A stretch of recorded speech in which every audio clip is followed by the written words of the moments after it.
कैसे हैं आप सभी। उम्मीद करता हूँ आप बहुत अच्छे होंगे। इन दिनों पे नवरात्रि चल रहा है ना, तो कुछ हम सोचे कि एक नवरात्रि पे एक अच्छा सा पल बिताएं। तो आप सभी को जय माता दी और नवरात्रि के तीसरे दिन की बहुत बहुत शुभकामनाएं। आज हम बात करेंगे माँ चंद्रघंटा की कथा की। माँ चंद्रघंटा एक ऐसी माँ है जिन्हें हम पार्वती के रूप में जानते हैं। तो आइए हम माता के तीसरे रूप का वर्णन करते हैं। आज की कथा इस प्रकार है कि जो माँ चंद्रघंटा थी उन्होंने क्या किया।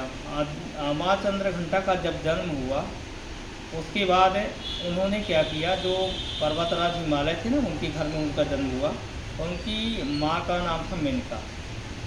जब पर्वतराज हिमालय के घर में उनका जन्म हुआ तो वो अपना खुशीपूर्वक रह रहे थे। अचानक से एक दिन देव ऋषि नारद मुनि उनके घर पहुँचे। जब देव ऋषि नारद मुनि उनके घर पहुँचे तो उन्होंने कहा कि हे कन्या, तुम्हारा जन्म तो शिव जी के लिए ही हुआ है, अर्धांगिनी बनने के लिए।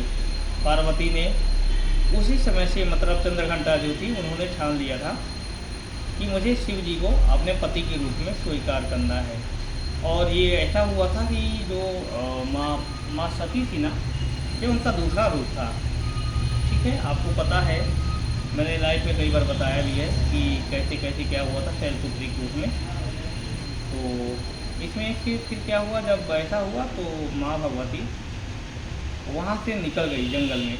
जब जंगल में निकली तो उन्होंने क्या किया, तपस्या करते समय उन्होंने, मतलब पहले तो फल फ्रूट आदि खाती थी और उसके बाद पत्ती खाना चालू कर दिया। जब उनको लगा कि ऐसे नहीं आएंगे महादेव, जब उनको लगा कि पत्ते खाने से भी कुछ समस्या नहीं हल होगी, तो उन्होंने जल पीना चालू कर दिया। मतलब खाना बिल्कुल बंद कर दिया, जिसको हम खाने की चीज़ बोल सकते हैं।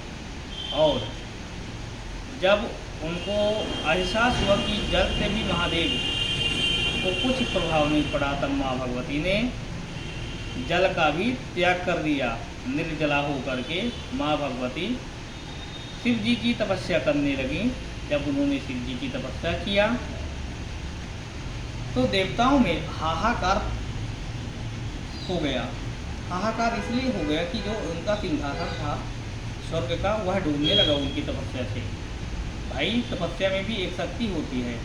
तो जब ऐसा हुआ तो इंद्रदेव को चिंता हुई कि यदि इनके साथ ऐसा कुछ होता है तब तो जगत की कार्य सिद्ध नहीं हो पाएंगे। सभी देवता शिव जी की आराधना करने लगे कि हे शिव जी, आप उनको दर्शन दीजिए। और माँ भगवती की चर्चा पाताल लोक, मृत्यु लोक, स्वर्ग लोक में होने लगी। जब उनकी चर्चा होने लगी तो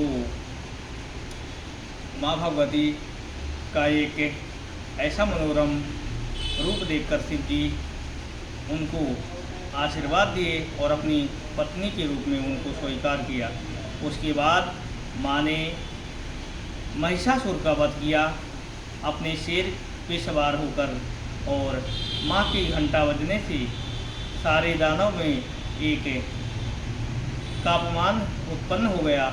मतलब उनकी घंटे से दानव पूरे कांपने लगे और माँ ने सभी दानवों को मौत की घात उतारकर पृथ्वी को एक दानव विहीन किया। इसके बाद माँ के हाथ में 10 हाथ में चक्र, त्रिशूल आदि घंटा सुशोभित हैं। और माँ का जो व्रत करते हैं उनको पीले वस्त्र पहनना चाहिए और स्नान ध्यान करके माँ का चिंतन करते रहना चाहिए। इसी के साथ आप सभी को जय माता दी। Thank you.